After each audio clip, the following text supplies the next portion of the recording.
સંધાને મહેરબાન police commissioner Shri Anupamsinh Gehlot સાહેબ, sector 1 સાહેબ,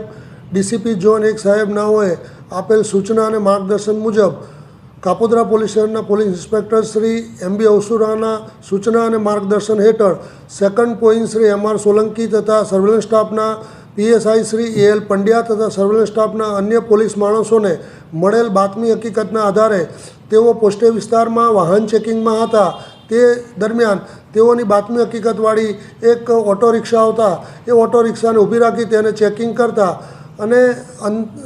સઘન ચેકિંગ કરતાં રિક્ષાની અંદર બેઠેલ 3 ઈસમો પાસેથી દેશી બનાવટના કટ્ટા નંગ 2 તથા જીવતા કાર્ટીસ નંગ 3 તથા 3 મોબાઈલ અને ઓટો રિક્ષા મળી કુલ્લે કિંમત રૂપિયા 3,20,000 જેટલો મુદ્દામાલ હસ્તગત કરવામાં આવેલ છે. અને આ અનુસંધાને કાપોદ્રા પોલીસ સ્ટેશન ખાતે આર્મ્સ એક્ટ હેઠળનો ગુનો રજીસ્ટર કરવામાં આવેલ છે અને આ ગુનાની તપાસ સર્વેલન્સ સ્ટાફના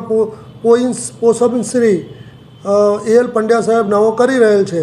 આ ઉપરોક્ત આરોપીઓની જે ધરપકડ કરવામાં આવેલ છે તેઓની પૂછપરછ દરમિયાન એવી હકીકત ખુલવામાં પામેલ છે કે આગામી નવરાત્રિ તથા દિવાળીના તહેવારો આવતા હોય અને તે અનુસંધાને તેઓને કોઈ સારી એવી ટીપ મળે તો મોટો કોગ્નિઝેબલ ગુનો કરવાની યોજના હતી